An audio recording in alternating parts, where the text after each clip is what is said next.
दोस्तों, मैं नितिन कुमार आपके अपने चैनल लेट्स स्क्वायर पे स्वागत करता हूं। जैसा कि हम लोग कुछ दिनों से मिडावल हिस्ट्री पढ़ते आ रहे हैं, जिसमें हमने मोहम्मद बिन कासिम जो पहला तुर्क शासक था, मुस्लिम शासक, तुर्क शासक, मुस्लिम शासक जो पहला था, जिसने भारत पे अटैक किया सिर्फ एक बार, ठीक है, जिसने जजिया कर लागू किया था। उसके बाद गजनी का टाइम आता है जो कुल 17 बार भारत पे आक्रमण किया था, जिसमें सबसे फेमस आक्रमण जो था उसका सौराष्ट्र गुजरात के सोमनाथ मंदिर पे आई थिंक 1025 में उसका आक्रमण जो था बहुत ही फेमस आक्रमण था। उसके बाद गौड़ी का टाइम आता है, तो गौड़ी जो है, गौड़ी भी कुल मतलब गजनी की तरह उसका भी आक्रमण जो है भारत पे बहुत ही लंबा चौड़ा आक्रमण है, उसका लिस्ट है। उसके बाद उसका गुलाम जो रहता है, उसके 3 गुलाम होते हैं, कुवाचा, यल्दूज और ऐबक, ठीक है।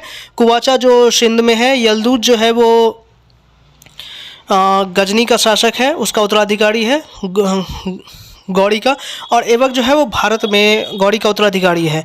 तो हमने ऐबक तक पढ़ लिया कि ऐबक जो है वो स्लेव डायनेस्टी का संस्थापक है, ठीक है। उसके बाद ऐबक की मृत्यु जो है वो चौगान खेलते वक्त घोड़े से गिरने के कारण 1210 ईस्वी में हो जाती है, और ऐबक के द्वारा जो है कुतुब मीनार की स्थापना की जाती है, और इसका जो मकबरा है टॉम जो है वो लाहौर में स्थित है।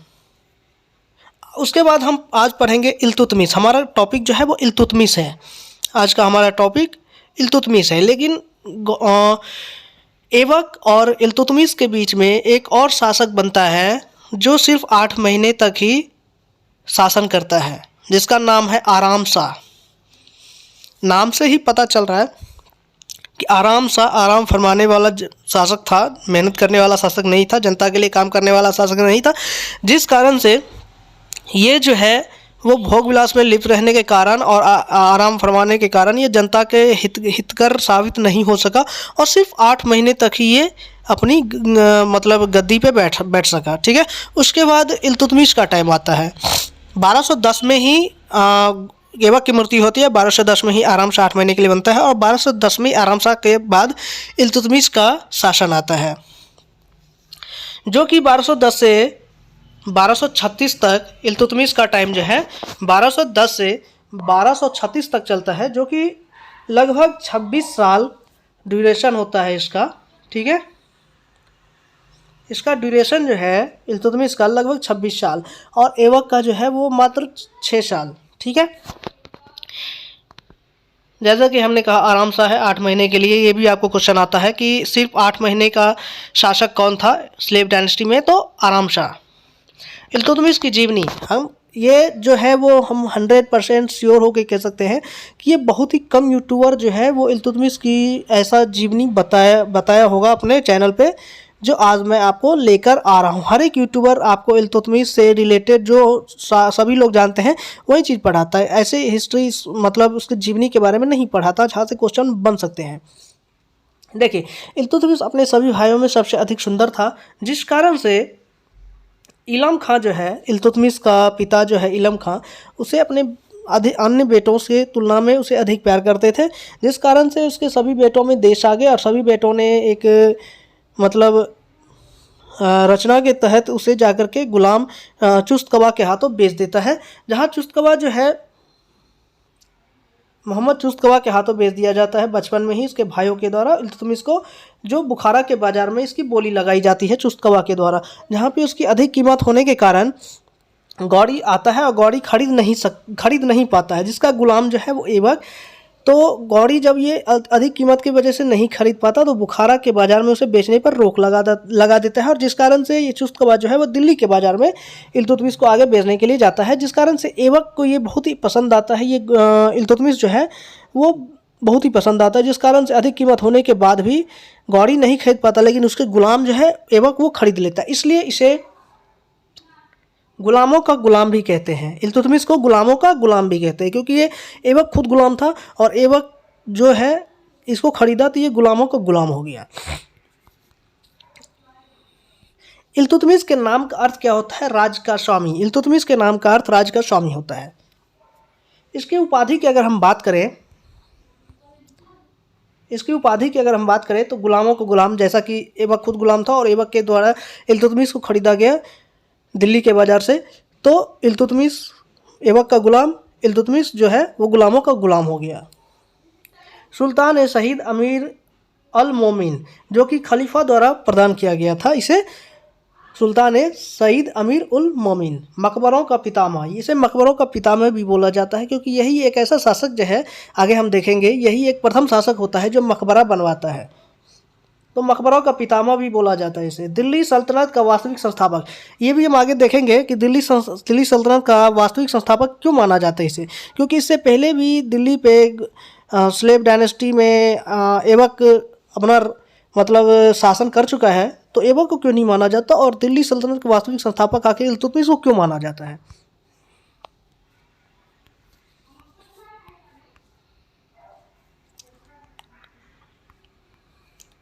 देखिए, ऐबक की मृत्यु के समय जो है इल्तुतमिश बदायूं का गवर्नर होता है। ऐबक जब 1210 में मृत्यु को प्राप्त होता है तो उस टाइम जो है इल्तुतमिश वो बदायूं का गवर्नर रहता है। इल्तुतमिश पहला शासक था जिसने 1229 में बगदाद के खलीफा से सुल्तान पद का वैधानिक स्वीकृति प्राप्त की। देखिए, अगर हम बात करें तो ये जो है सुल्तान की उपाधि धारण नहीं किया था, ऐबक जो है वो सुल्तान की उपाधि धारण नहीं किया था, इसलिए ये पहला ऐसा संस्थापक है जो बगदाद के खलीफा, उस टाइम खलीफा हुआ करते थे, तो बगदाद के खलीफा से इसने 1229 में शासन था जिसने 1229 में इसने बगदाद के खलीफा सुल्तान पद की वैधानिक स्वीकृति प्राप्त की।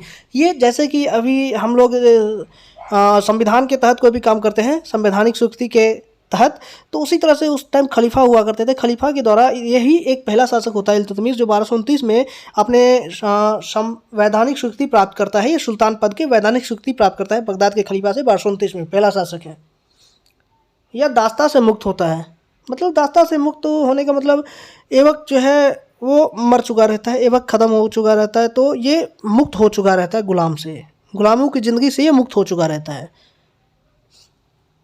ऐबक की मृत्यु के पश्चात अली इस्माइल ने इल्तुतमिश को बदायूं से बुलाकर सुल्तान घोषित कर दिया। देखिए, ऐबक जब मृत्यु को प्राप्त होता है और आराम से 8 महीने के लिए बनता है, तो इसे बदायूं, ये तो बदायूं का गवर्नर रहता है, तो बदायूं से इसे कौन बुलाता है, तो अली इस्माइल जो है इसे बदायूं से बुला करके इसे सुल्तान घोषित कर देता है।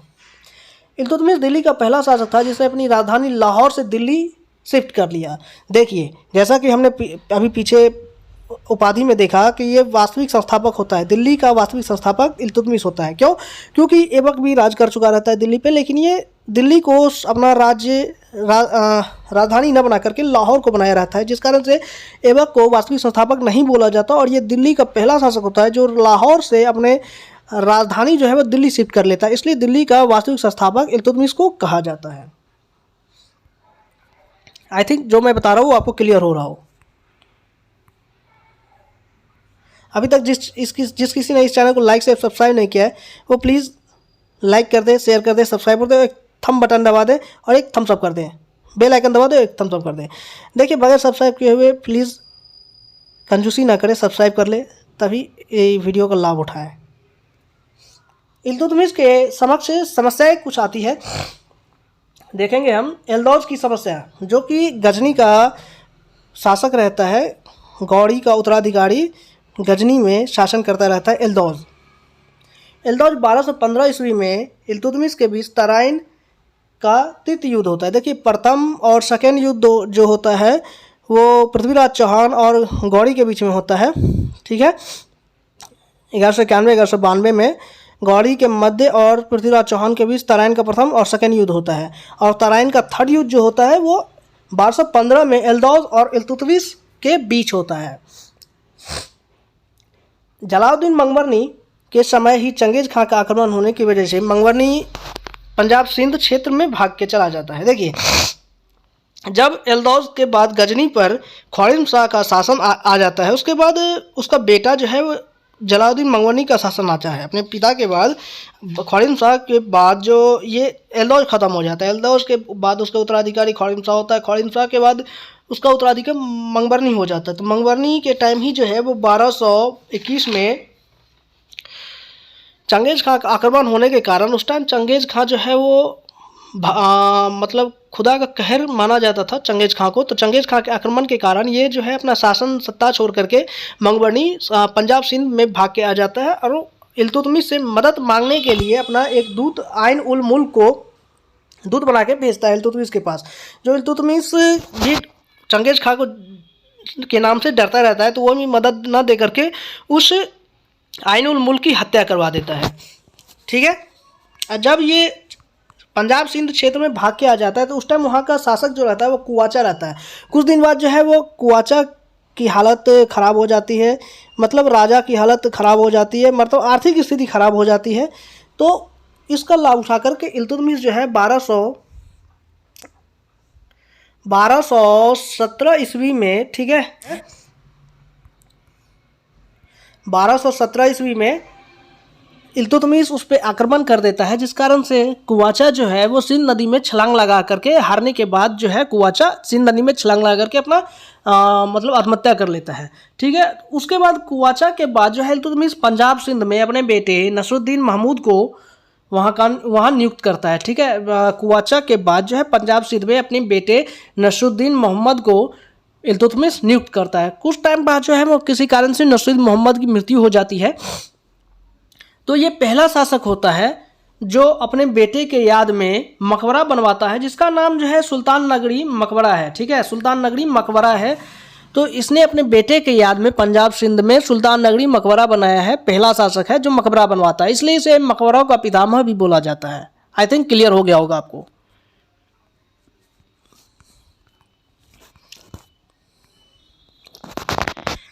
इल्तुतमिश के द्वारा किया गया विजय। इल्तुतमिश क्या क्या विजय किया था? तो ये पहला शासक था, देखिए हर चीज़ में हम पहला शासक देखेंगे, पहला शासक जिसने खलीफा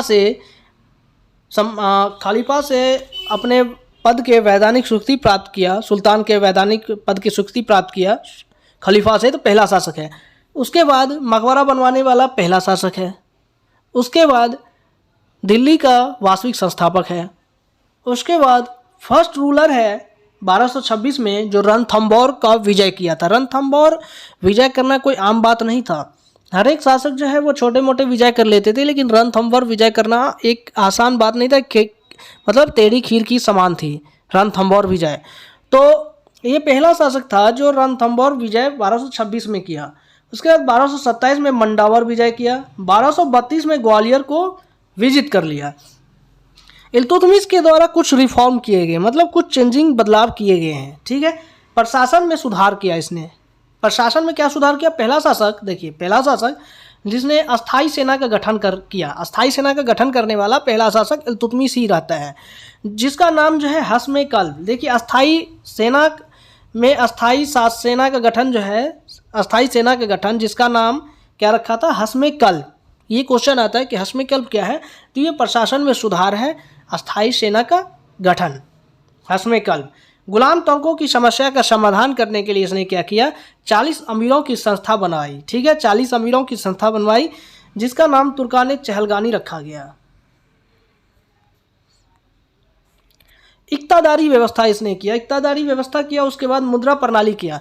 तो ये पहला शासक था जो शुद्ध अरबी सिक्के, तांबे का जितल और चांदी का टंका लगभग 175 ग्रेन का चलाने वाला पहला शासक था। देखिए मुद्रा प्रणाली में अरबी के सिक्के, शुद्ध अरबी के सिक्के, तांबे का जितल और चांदी का टंका, शुद्ध अरबी के सिक्के चलाने वाला ये पहला शासक है जिसने तांबे का जितल और चांदी का टंका चलवाया, जो कि लगभग 175 ग्रेन का होता था। अगर हम टंका और जितल में अनुपात देखें तो 1:48 होता था। ये भी क्वेश्चन आता है कि टंका और जितल में अनुपात बताइए, तो 1:48। इल्तुतमिश के द्वारा किया गया निर्माण। अब इसने क्या क्या निर्माण करवाया, सारे चीज़ हम देख लिए, रिफॉर्म देख लिए। अब निर्माण देखेंगे कि इसने क्या क्या मतलब पैलेस बनवाए, अच्छे अच्छे फेमस चीज़, तो ये हम देखेंगे इसके अंदर। 1231 में जो कि कुतुब मीनार जो है, जिसका नेम जो है कुतुबुद्दीन ऐबक के द्वारा रखा गया। कुतुबुद्दीन ऐबक के द्वारा 1199 ईस्वी में सूफी संत ख्वाजा कुतुबुद्दीन बख्तियार काकी के याद में कुतुब मीनार का नींव रखवाया गया था 1199 में। अब फिर 1210 में इसकी मृत्यु हुई हो जाती है कुतुबुद्दीन ऐबक की, जिस कारण से कुतुब मीनार जो है वो कंप्लीट नहीं हो पाता है, जिसको कंप्लीट जो है वो इल्तुतमिश 1231 में करवाता है। बदायूं का जामा मस्जिद एवं नागौर में अतारकीन का दरवाज़ा, दिल्ली में विश्वविद्यालय इसने स्थापित करवाया था। इल्तुतमिश का टॉम पूछा जा सकता है कि इसका मकबरा कहाँ है, तो इसका मकबरा जो है वो कुतुब मीनार के कॉम्प्लेक्स में है, ठीक है। जिसने कुतुब मीनार को जो 1231 में इल्तुतमिश ने कंप्लीट करवाया उसके कॉम्प्लेक्स में ही इल्तुतमिश का मकबरा है। आई होप आज का सेशन आपको अच्छा लगा तो प्लीज़ लाइक से सब्सक्राइब करने में कंजूसी ना करें, इसे अधिक से अधिक लाइक शेयर सब्सक्राइब कर दें, बेल आइकन दबा दें और एक थम्स अप कर दें। Thanks for watching.